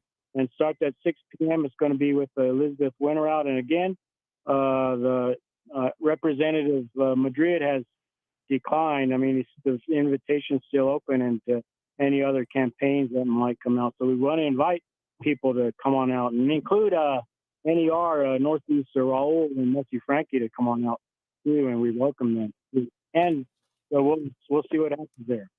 Absolutely. I'm going to try to make it out there after the show. Unfortunately, y'all invited me out there to be more of a participant in it and part of the organization. Unfortunately, we're on the air till 6, so I'll try not to break any traffic laws to make it out there, but I hope to make an appearance at least. Thank you. Hey, and why don't you think about the idea about setting up a debate too between your listeners? Fair enough here. Again, let's think that might be an idea. See who shows up. Okay, fair enough. Again, I take the suggestion very strongly. Let's get through election season, and then we'll see what we can do. But again, appreciate the point in the call, and let us know about that event. You have a good one there. Thanks. All right, appreciate it. All right, got to take that next break now. You got me talking about elections. You'll get me for the rest of the show here. So let's talk more about these. We got people on the line that we will continue to get to, and more calls. Again, that number to call is 915-544-5876, 915-544-KTSM. Back after this break with more Talk El Paso here on News Radio 690 KTSM. Don't go anywhere.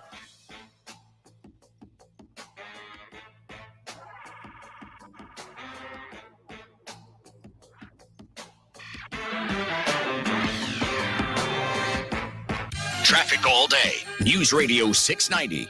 A little slow traffic remains on the 10 eastbound from Trans Mountain to the 54 Patriot. 5-minute delays from that earlier crash that was cleared at Brown in I-10 eastbound. I-10 westbound at Piedras, an accident reported. A stalled vehicle is blocking the right shoulder on Loop 375 northbound at Iron Medics. And an injury accident George Dieter southbound at Scott Simpson. Take Vista del Sol or Lee Trevino instead. Kerry Edwards, El Paso traffic. News Radio 690 KTSM and Scott Heating and Cooling want to provide a local veteran with a heating and cooling system upgrade. Tell us about a deserving veteran you know who would benefit from a free new refrigerated AC unit. Who are they? How have they positively impacted you, their families, and the community? Nominate a veteran you know today at ktsmradio.com. This report is sponsored by the Our American Stories podcast.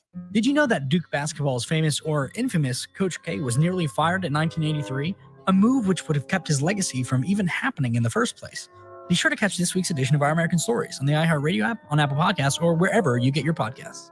For more than 20 years, the Window Depot has provided the best price and the biggest inventory on in-stock vinyl windows. And now, the Window Depot is more than a window store, offering homeowners and contractors a one-stop warehouse offering interior and exterior doors, granite quartz countertops, in-stock cabinetry, and skylights to finish your project. Their team of professionals will help with everything from free kitchen design to custom orders from leading manufacturers like Milgard and Geldwin. Order online or find a location near you at thewindowdepot.com. Attention Medicare beneficiaries. Annual enrollment is from October 15th to December 7th. This is the time to select a Medicare Advantage plan and start enjoying great benefits. Part C plans can help you add vision, dental, hearing, prescriptions, gym membership, and some plans can even help reduce the cost of Part B. If you are new to Medicare or just need to renew, Medicare Prepare is here to help. Visit them at 10295 North Loop Drive or call Medicare Prepare at 915-626-5113. In-home appointments available. This is a special alert to all Americans who own a vehicle with less than 200,000 miles with an auto warranty about to expire or with no warranty coverage at all. Due to a decline in the economy, CarShield is announcing a low-cost month-to-month vehicle protection plan that is now available to the public to save any driver out-of-pocket expenses on future auto repairs. Call now to find out how you can pay almost nothing for covered auto repairs. Yes, you heard that correctly. Pay almost nothing for covered auto repairs. An open phone line has been established for all drivers to call for a free quick quote. Call 800-838-4715 now. Drivers who are covered will not have to pay for covered repairs again. This protection plan is at an all-time low. Additionally, drivers who activate this vehicle protection today will also receive free roadside assistance, free towing, and car rental options at no additional cost. Call us for your free quick quote today. 800-838-4715. That's 800-838-4715. What do you have to lose? Call 800-838-4715. Again, 800-838-4715. News Radio 690 KTSM. Live from the KTSM AM 690 studios, it's Talk El Paso with Andrew J. Polk. To be a part of the show, call 915-544-KTSM or follow on Facebook at facebook.com/Talk El Paso. Now here's your host, Andrew J. Polk. Thank you all so very much for joining us here for Talk El Paso, airing live on News Radio 690 KTSM. I'm your host, Andrew J. Polk. Thank you for tuning in however you may be doing so, be it on air, online, live, streaming through the free and reliable iHeartRadio app, or joining us over on the various social media pages we're on these days, facebook.com/Talk El Paso, more or less the main one. That's where a lot of the comments coming in. So really, if you want to see any of our replays, because they stay up there. At least they will for now. We do keep copies of the videos locally here, so if anything happens, don't worry, we'll probably figure out a different way to do it. But in the meantime, again, a lot of comments coming in there, and we'll keep those going and popping up as relevant or as we're discussing them here, including one, Kathy Coterie, talking about Intel plans to cut thousands of jobs. And at least one about the elections. RJ saying that Escobar, referring to, of course, El Paso Congresswoman for the Texas 16th Congressional District, Veronica Escobar, has nothing to gain and everything to lose. So, yeah, that's an interesting point to be made. Again, kind of part of my supposition. I think that kind of analysis is maybe behind it, but I got nothing concrete from any campaign or any candidate I can point to. I'm just kind of looking at trends, and that's what I'm extrapolating anyway, that seeing the benefit for front runners is not really major reasoning in our local area anyway. Hope it doesn't catch on as a trend, but accountability, it's very incredibly important. We'll keep, of course, keep talking about that. So let's go back to those phone lines now. We have Frankie and Messia on the line with us here right now. Frankie, thanks for joining us. Woohoo! All right. This is heads up, spoiler alert, a Schadenfreude call. I want to tell you right now, the mountains are crumbling, the doors are closing, and the terrible swift sword of that guy in the heavens is ready to smite the Donny Dotard schmuck. By that, I am talking, he has to sit for a deposition relative to his, quote, alleged rape of some gal. Their name starts with an E. I don't know, whatever the heck it is. But I want to tell you something. Watch out. How many times you think he's going to go with the Fifth Amendment? And he was the one who originally said, if you got to take the Fifth Amendment, hey, you got to be guilty. Now, I want to ask you, Andrew, and all your 250,000 plus listeners, including Bewildered Barber, Befuddled Ben, Craven Crevin, Scurrilous Steve, Terrible Tony, and the rest of them, what do you are you excited as I am? That's my original rant. Okay, I mean, I said at the time, and I still stand by it, anyone decrying a right is that you might need to use yourself it's just not good policy, and I'll still stand by it in this case. But I will say that I am kind of surprised that it got to this point. If there's one thing that I think just in strict analysis that you could look at for most of the existence, at the very least during his public time in really, we're going to go back to The Apprentice if you want to be specific to it. In time in the public eye, before he was president, again, Donald Trump has been more or less an expert at not getting like on the legal record. I mean, you see what he does doing his campaign speeches. Loves to go off script. I mean, he definitely loves to go on tangents and find what the crowd likes from him. And I don't think that would serve very well in a deposition kind of setting. So the fact that he will be deposed and essentially under oath is very interesting. So I'll be looking at that, but to, sound the bells and say that this will be the end of it, I'm not quite sure that's I think it's a little bit early to be making that kind of a pronouncement. No, I hear what you're saying. But for his diehard cultists, no matter what he says, oh my God, I love him so much. He's the greatest thing since sliced cheese and Jesus of Nazareth.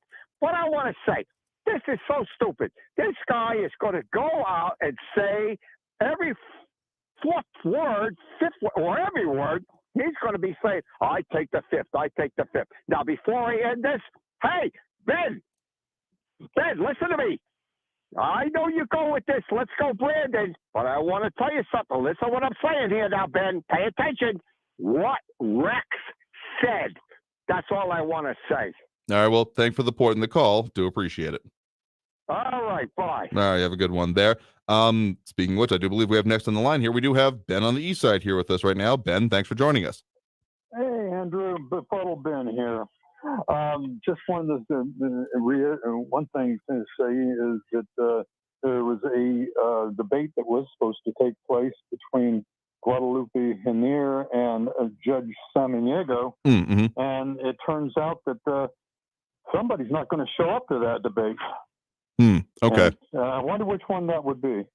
Well, if we're keeping with the reasoning that I've been kind of applying, or expectations, let's put it that way, with incumbents locally, not necessarily, at least if they've got the polls behind them, or is it, okay, if someone correct me if I'm wrong, I'm not really seeing concrete local polls, which is why we're probably looking at those 8-day out and a little bit. I think there's at least one other campaign report from local candidates that has to be filed. That's about, I think, the closest we're really going to get to show any kind of how the winds are actually blowing. And again, that's mostly just in the financial, so it doesn't really bear out. So if a candidate thinks that they have it behind them, odds are locally it does seem that they're not going to want to then stand in front of a podium and take questions about their positions. And that would be, I think you figured it out, right? Judge Samaniego is not going to show up. Again, I hadn't heard that specifically, but if that's what if you're saying that someone isn't going to, that would be my assumption. Yeah, that's Judge Samaniego. He doesn't. He thinks he owns that position. Doesn't have to defend it at all. Just like you said before, and everything. I think let's find. One of the things I'd like to do is have a debate. So let's find out what's going on. Between his defense of his positions on various things, like his closing down of the local stores, the little small stores, leaving the big box stores open during COVID. What's happening at the border right now? All those things. I'd like to hear from him, but unfortunately, we're not going to get to. Also, did you by any chance get to listen to the interview with Jake Tapper with the president last night? Not so much that one. We've been wrangling a lot of candidates here, but what specific points did you want to make from it?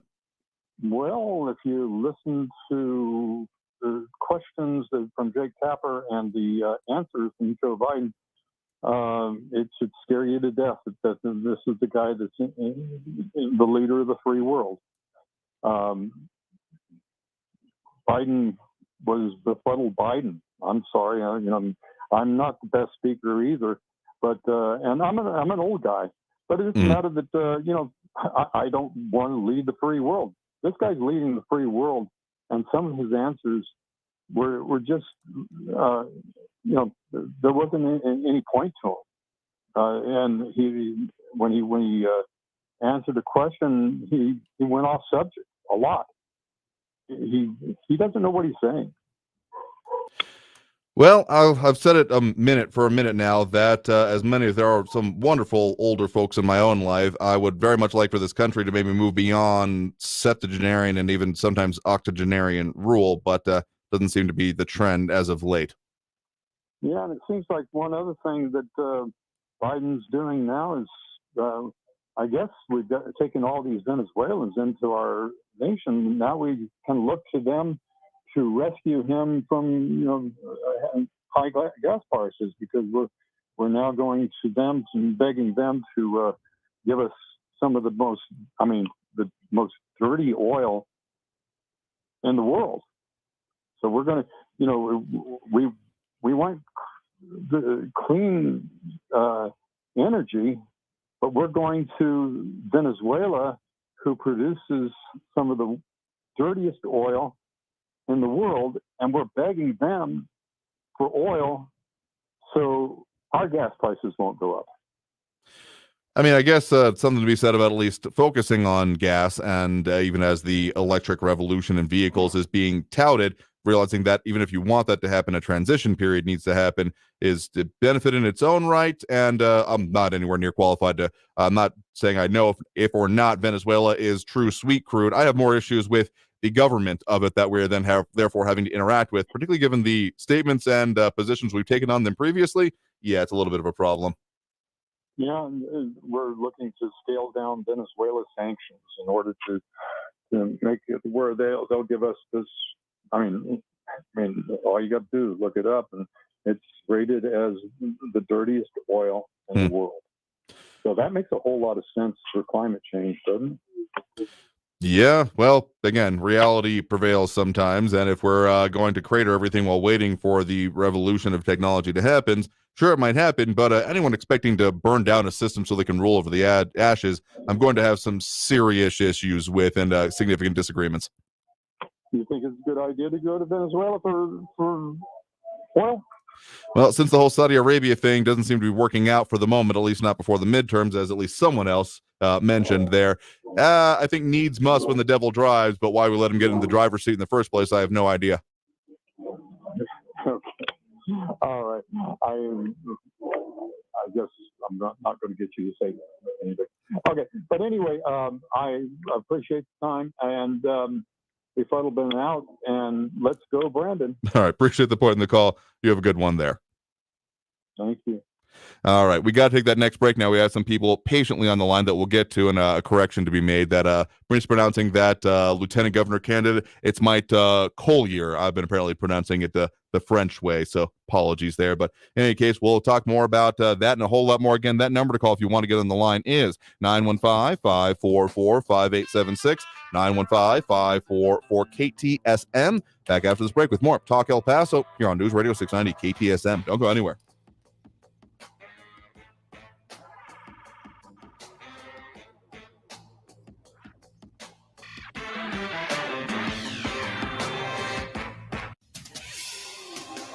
El Paso's News Radio 690 KTSM.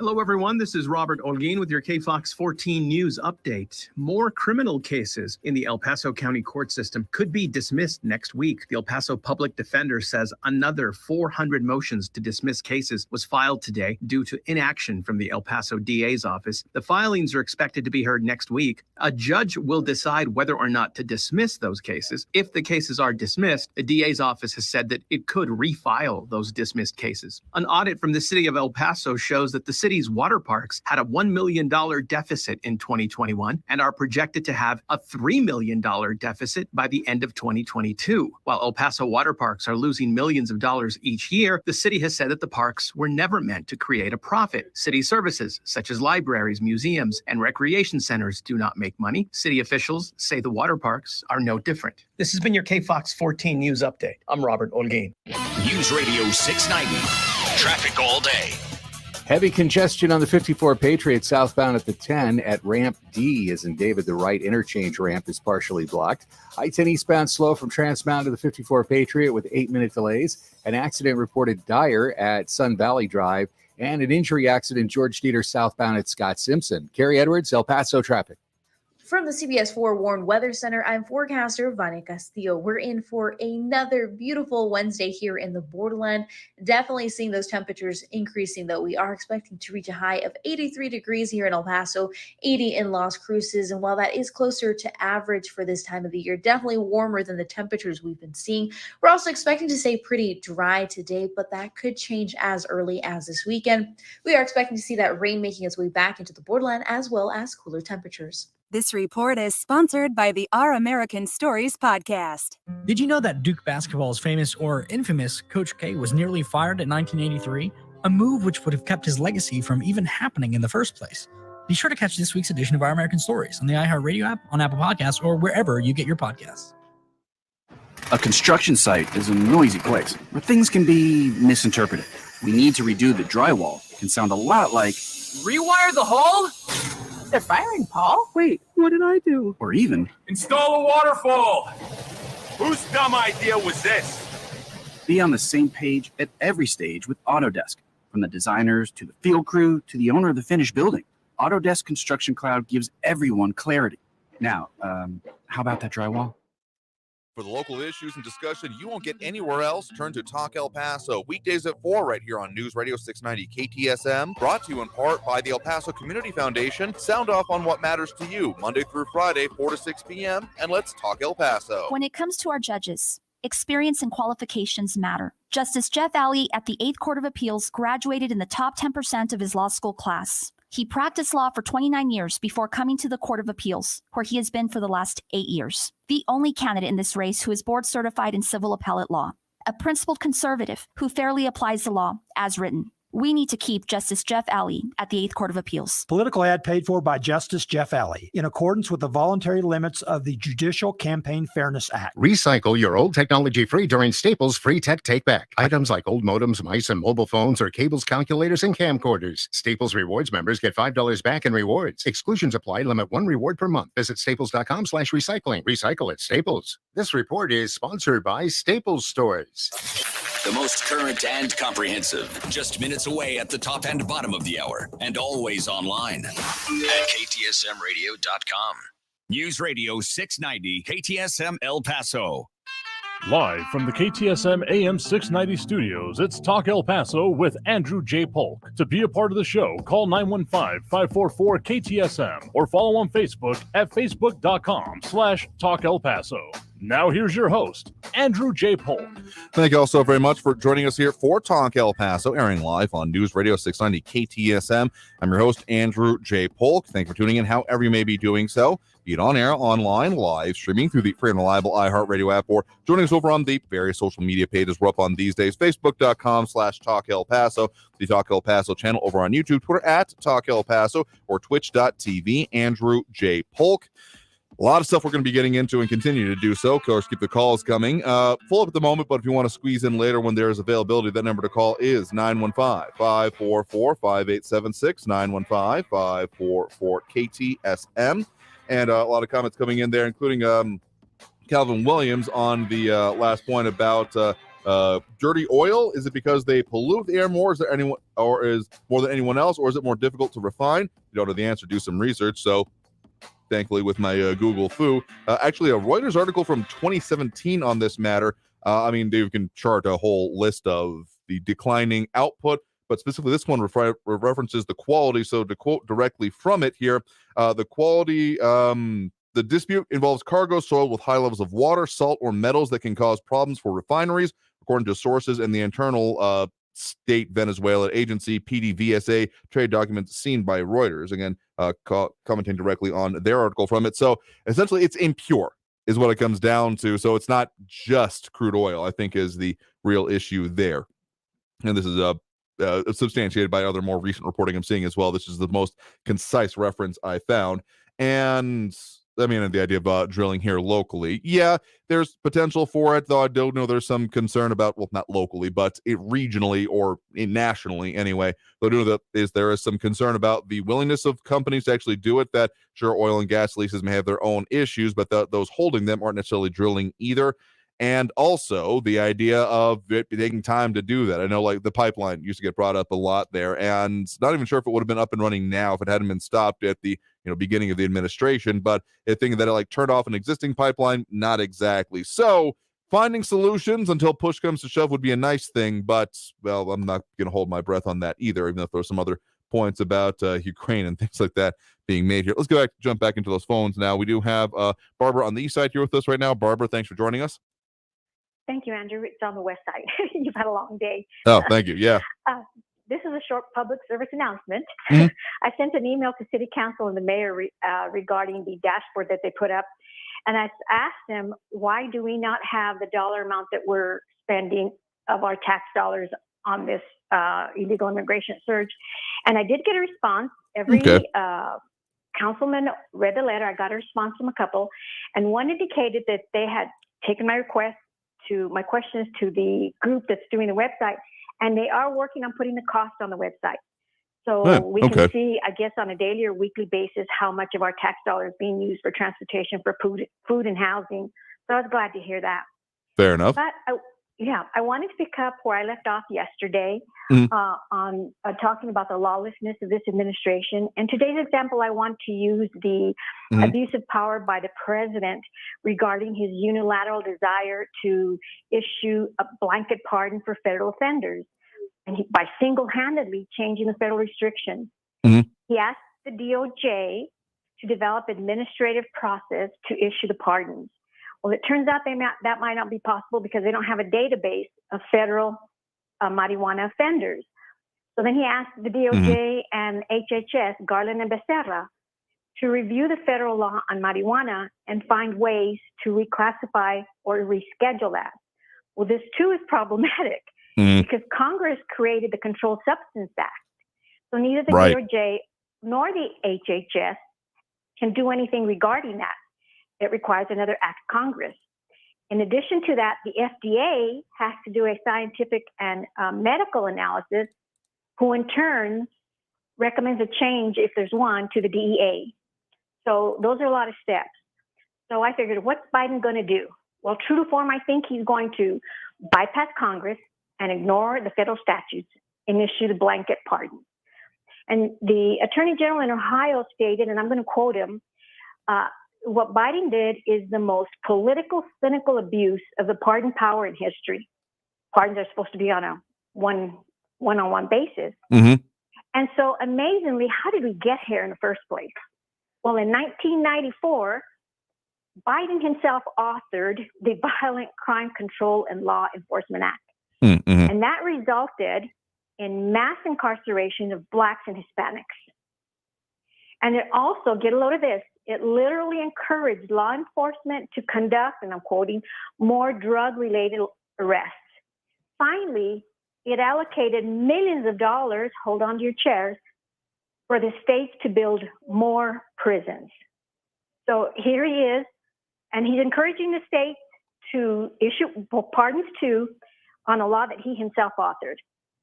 So this administration, like the Obama administration, uses the courts and abuses the courts to buy time to create chaos and confusion. And we see what he did with the DACA, Obama. It took 8 years to go through the courts, and recently it's been ruled unconstitutional and sent back down the courts. And student loan, I don't know if everybody's aware, but the state of Texas filed a lawsuit. And as we know, Pelosi and everybody's saying he did not have power of the purse. He could not pass that, and he did. So, in the past, our representative has stated that Biden is doing a great job. Well, we need someone who's going to be a relentless advocate for the rule of law, which is what Biden's administration isn't, and who's going to be a part of a group that fights to stop the wrecking ball of injustice in D.C., because that's what we have. And that's not our Representative Escobar. We need to vote for Irene Armendariz-Jackson to bring back some common sense and law and order in our communities and in our country. I don't know how else to express it, because I give examples day after day on how this administration just bypasses the law and creates this chaos, and then we're all in the courts, and we're wasting so much of our tax dollar by spending hours, months, and years fighting these causes that they know. I mean, Biden's been there 50 years. He knows when he's breaking the law, but he just doesn't care. I can't imagine what possesses him to do that, or those that work in the White House. But we are where we are, and El Paso, let's be part of a change. Let's be a Tulsi Gabbard. Let's say, you know what? They're not working for me anymore. Mm-hmm. My family, my community, and my country matter. So I'm hoping that El Paso, we can be a start of a change in El Paso. I'm excited. We have so many good candidates out there. Take a friend. Let's go vote. Oh, absolutely. I mean, you know that I'm on board with people going out to vote, even if some others are saying might as well smoke up. Tell you what, as long as you can coherently vote and not violate too many laws in the process, or any, ideally, make sure that you're going to vote and do that. Make your plan, actually do it. Because again, we got early voting is the next deadline coming up. If you didn't register to vote, boy, you're on my list. There's a name for that list I want to give, but that I can't. But more specifically, make sure you got your plan to go vote, or at least register for the runoff, because there are probably going to be some local runoffs. I am feeling pretty confident in making that analysis at this point. Yeah, I could be wrong, but because I won't know until actually election night, which we will be bringing, of course, that live coverage will be live on air, of course, for our regular program. And then I'll be on from about 7 till 10 p.m. that night with the live election coverage as the results come in. So not exactly to the better end, but pretty close to it, particularly for those local races. But people going out and talking about their candidates, I know I get some flack on social media for talking about one side or the other here. I'm never opposed to anyone speaking truthfully and particularly passionately from their own perspective about why they are doing what they're doing, how they're going to vote, as long as you're voting. If anyone's out here saying, and this is why I'm not going to vote, I'm not going to say I'm going to hang up on you, but I'm going to say that you're going to get the debate that you're probably looking for in that case. And Calvin Williams, in a line that I'm close to, vote early and vote often. I will be voting early voting, because it's a lot easier around here. So, I mean, definitely make your plan to go vote. Take a friend or 18, as many as you can fit in your vehicle, and safely drive, and make sure to go vote. So, thank you for the point in the call. Do appreciate it, Barbara. Thank you, Andrew. Have a great day. You too as well. Let's get to at least one more call on the line here before we hit that next break. Getting close to the end of the show, but we'll squeeze on what we can in the meantime. We do have Eric on the east side with us right now. Eric, thanks for joining us. Okay. I just want to say first off, the January 6th hearings, there's one tomorrow at 11 a.m. and they need to be watched by everyone. They've already proved that Trump tried to overthrow or overturn the 2020 elections. And right-wing media is covering that up. They're sweeping it all under the rug, the hearings, and deceiving their followers into not listening. And that's why you get Barbara pretending to care about the rule of law when in reality she just wants fewer brown people in the country because she thinks it's going to cause a race war. But right-wing media, and I was disappointed from you specifically. When I brought this up the very first time about Trump being proved to have tried to overturn the elections in the January 6th hearing, you specifically said, oh, well, it's not proved in the court of law, so nothing's proved. You don't honestly think that if it's not proved in a court of law, it didn't happen? The Republicans that testified, Trump's inner circle, including Giuliani, Pat Cipollone, Mark Meadows, chief of staff, they all said that Trump knew every single one of his election fraud lies were lies, and he still pushed them. They all told him not to push them. There was no evidence for any of them. Rudy Giuliani even said that. Everyone in Trump's inner circle said that there was no proof of election fraud lies, and he pushed them anyway to cause civil unrest, right-wing terrorism, and people to storm the Capitol. Let's not put words in my mouth here. What I said is that this was not a legal proceeding. This is a political proceeding, because that's the definition of what this is. If you take that as therefore you're denigrating it, I'm just literally defining what this is. Impeachment as well is not a litigation. And if we're trying to relitigate this process, it's kind of impossible to, because this was not litigation. I'm sure you're making the argument that and it's obvious that they have argued that this is, but to call it proved anything besides the rhetorical sense would be incorrect. Because no, there is, if this was a court of law, you would think there would be things happening around that, such as judgments. And of course, all of that is absent from this because this is not that process. If you're mad about the way the process works, I can't really help you there. The process works the way it is. If you want to change that, that's a different debate. But to say that this has, we've been having this debate for a minute now about what will be the repercussions of this. And kind of my supposition, my analysis on this from the armchair and the sideline of things is that, sure, there have been a lot of arguments made, but this isn't the investigation I've been calling for. Sure, they've been doing it, investigating in their own right, but an actual legal and judicial investigation that would lead to judicial impacts, judgments, sentences, etc., has been absent from this process so far. It may have been happening alongside of it, but usually when we're talking about those kind of things, you get the statements of, will not comment on an ongoing investigation. That happens locally and as well as federally. And sure, there may have been some investigations now opened and some of the evidence being talked about. There's tons of stories from the last 6 months about this. But to your initial point there about watching the hearings, yes, I would encourage everyone to watch them because being informed is kind of important to me. So if you want to say that because someone disagrees with you, that they have all of these standards and bad things about them, sure. But if you just want to slap a label on something, it's kind of like going down to the bottom of a test and just writing the answer. Show your work, my dude. Let us know why you actually do the reasoning, because if we're just putting on labels as a way to end debate, end discussion, that kind of a purpose never really works out here, and it's not the way we do things. But if you want to debate the finer points of it, as we're kind of getting up into points, that is how this works here. So, there's testifying under oath, as you're also commenting over there, but to say that this is not something, they could face legal repercussions for violating the oath they took, but again, there's no repercussions for anything they actually talked about, only political ones. So, just to make the finer point there, and just as a further finer point, not actually talking about any of the merits therein, but just this is the process we're dealing with. So if you're upset about that, we encourage you to maybe work on changing that. But tell you what, we got to take that last break right now. Coming out of this break, we will squeeze in what we can, tell you what coming up for you on the program, and of course, close out the show. So stay tuned. More Talk El Paso after this break here on News Radio 690 KTSM. Traffic all day. News Radio 690.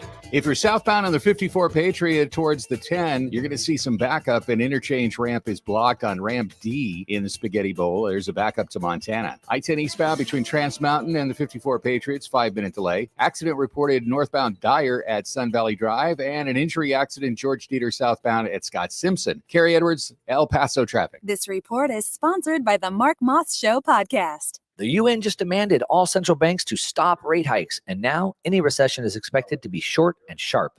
I'm Mark Moss, helping you navigate the decentralized revolution. Listen to The Mark Moss Show on the iHeartRadio app, on Apple Podcasts, or wherever you get your podcasts.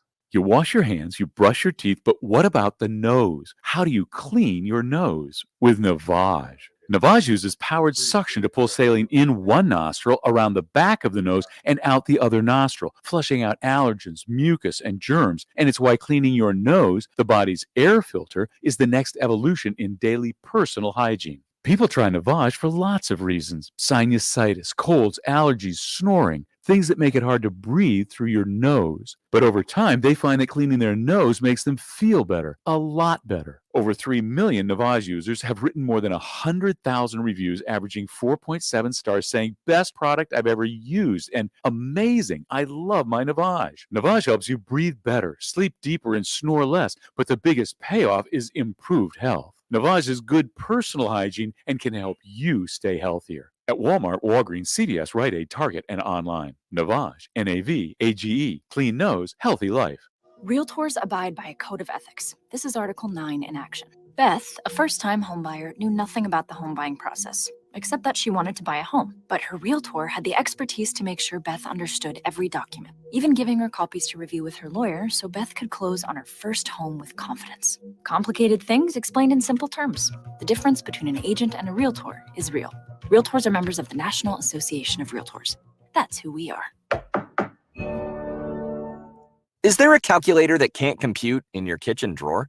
Recycle it at Staples. A shredder that won't shred under your bed? Or a collection of cables cluttering up your closet? Recycle them now at Staples. With Staples Free Tech Take Back, we'll recycle your old tech free. Plus, rewards members get $5 back in rewards. So if you have modems, mice, and mobile phones making a mess of your home, recycle them now at Staples. Limit 1 reward per month. Redeemable in-store only. Exclusions apply. Visit staples.com/recycling for details. New volunteer training at the Children's Grief Center starts Saturday, October 15th and 22nd from 9 a.m. to 5 p.m. Both days are required. You will train to be a group facilitator leading support groups for children, teens, and adults to assist children and families to heal through loss. There is a $25 criminal background check fee. Volunteers most suited for our mission will be accepted. Call 532-6004 for a reservation or email alice@cgcelpaso.org. The Children's Grief Center looks forward to hearing from you. El Paso's News Radio 690 KTSM. Live from the KTSM AM 690 studios, it's Talk El Paso with Andrew J. Polk. To be a part of the show, follow on Facebook at facebook.com/Talk El Paso. Now here's your host, Andrew J. Polk. Thank you all so very much for having joined us here for Talk El Paso, airing live on News Radio 690 KTSM. I've been your host, Andrew J. Polk. Just about out of time for the program here today. A couple of comments that came in while we were in between the breaks there that I wanted to mention here. One about the phrase that had come up, "What did Rex say?" Rough, rough, rough, to quote a caller there, as well as another one having some questions or concerns about the way that the immigration and the phrasing, illegal immigrants, migrants, border crosser, etc., comes down to it and how we use it. Just to clarify, whenever I'm using specific phrases, I'm often quoting directly, such as, again, that dashboard that the city has put up that keeps coming up. They specifically refer to it as the migrant crisis, migrant situational awareness dashboard. So, I mean, when I use the terms, I just kind of tend to describe the people as they are people who have crossed the border and are facing proceedings against them. Just to make that perfectly clear, because that's what they are. In any case, not to get too bogged down in semantics, we'll, of course, be talking further about the politics and what's going on. We've even got more of the campaign finance stuff to delve into and what it shows for some of those big races that we'll be delving into, as well as still wrangling with candidates. So stay tuned for more announcements on who we'll be having on the show, including, of course, congressional delegations and those seats and those debates. And yes, I will be trying to head out immediately after the show tomorrow to one of the debates, or at least presentations, I guess would be a better way to put it, happening out in Chaparral, because yes, Southern New Mexico is a part of our coverage this year. So in the meantime, I want to thank everyone that did tune in, call in, comment, participate in the show. We're out of time, but y'all's participation really makes us what this is. Otherwise, it'd just be a guy in a room talking to myself, and I think we got enough of that involved in this election anyway. So we'll be back tomorrow, 4 to 6 p.m. as we have every Monday through Friday. So in the meantime, stay safe out there. Look twice for motorcycles when out on the road, and have a great evening, y'all. We'll see you tomorrow. Traffic all day. News Radio 690. On the 54 Patriot southbound at the I-10, the right interchange ramp on ramp D is blocked, and there's a bit of a backup. I-10 eastbound at Hunter Drive, there's a disabled vehicle blocking the right shoulder. Still some slow traffic on the 10 eastbound from Trans Mountain to the 54 Patriot. Less than 5-minute delays, though. Out on the Liberty Expressway, traffic moving well. And an accident reported northbound Dyer at Sun Valley Drive. Carrie Edwards, El Paso traffic. John Mellencamp returns to the road, and iHeartRadio is getting you there. We'll fly you and a guest to the tour date of your choice and set you up with VIP tickets to the show. Plus, slap a backstage pass on your jean jacket so you can meet John. And you'll walk away with a sheet of handwritten lyrics to one of his legendary tunes.